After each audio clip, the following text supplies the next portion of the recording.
Over the night, Russian forces continued their advance in Bakhmut, seizing two large zones and forcing Ukrainian troops back. Ukraine now barely clings on in Bakhmut, with close to 99% of the city under Russian control.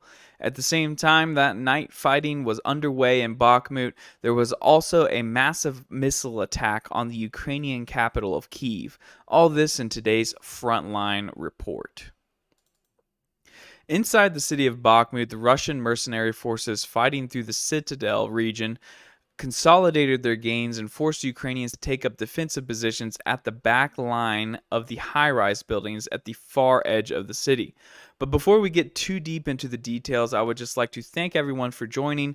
Please consider hitting both the like and subscribe buttons, totally free for you to do, but a big help for me to grow the channel. Also consider hitting that bell icon so you do not miss any future updates. This will send you a notification when the next report comes out, and of course, you can choose not to watch it immediately. And finally, I would like to give a shout out to those of you who have donated through Super Chat, big or small, they do not go unnoticed. Raj T, you are an absolute legend for the $50 chat. And of course, thank you to Paolo and Chris. It is very much appreciated. So yesterday we left off with the news that the Russian forces in Bakhmut had advanced deep into the citadel from two different directions, threatening an encirclement of Ukrainian troops. You can see these gains as the red shaded area outlined in yellow. Today, the information came in that Ukraine was forced to retreat from these positions and is now defending the line along Volusia-Uvalenia Street, an area that is currently being assaulted by Russian mercenaries. A third axis of Russian attack in the direction of the Children's Hospital appears to have been repulsed for now. This has prevented the Russians from striking at the intersections necessary for the Ukrainian escape from town. The current Ukrainian position in Bakhmut has been degrading rapidly over the last few days. After what appeared to be a short break in the Russian advance last week, these renewed assaults have managed to take over 2/3 of Ukraine's remaining Bakhmut territory in just 2 days. The Ukrainian front line is currently highly unstable. In the southern areas of town, there is finally been photographic evidence of a Ukrainian presence near the post office. I am unsure if this was achieved via a counterattack or if the Ukrainians simply never left these positions. There have been no more reports of Ukrainian territorial gains on the northern or southern flanks of Bakhmut as of the making of this video, but if they do occur, I will put them in the next update. So, in Kyiv last night, there was some rather interesting information. A massive Russian missile attack occurred on the Ukrainian capital, and there are some very contradicting narratives, so I just want to spend some time talking about what happened.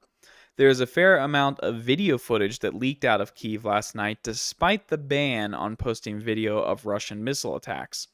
One video in particular shows an air defense battery discharging 30-plus missiles into the air, followed by an explosion at the point of origin for the missiles, or at least what appears to be an explosion. Now, this is where the narratives begin.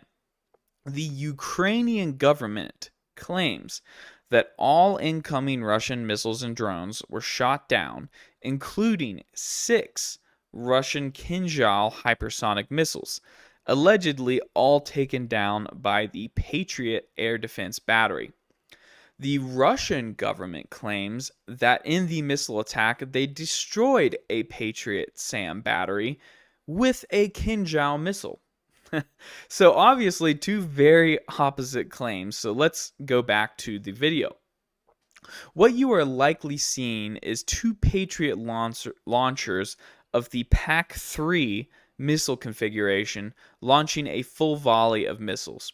A single launcher only has 16 missiles, and I'm assuming that a reload could not have been carried out inside of the 2-minute video that you're currently watching. So likely 2 separate launchers of 32 missiles total around the same location. As I have said previously on this channel, and in a long Twitter thread that I posted this morning, it is not impossible to shoot down a hypersonic missile, just highly unlikely.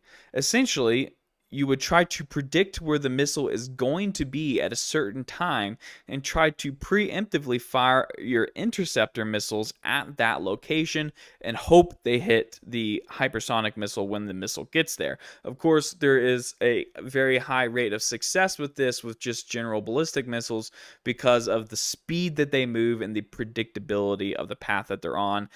Those are not things you can really apply to a hypersonic missile. They're much faster and much more maneuverable. Since the KH-47 Kinjal hypersonic missiles travel between Mach 10 and Mach 13, according to Wikipedia, and the Patriot PAC-3 missile has a speed of Mach 4.1, it is likely that in order to stand a better chance at shooting down one of these missiles, you would need to oversaturate the air with PAC-3s in order to increase the chance that one meets their mark. So we've heard this in the past from the Ukrainians that when the regular cruise missiles or ballistic missiles are coming in, the Ukrainians tend to launch at least 2 air defense missiles at each one in order to increase the chance of intercepting.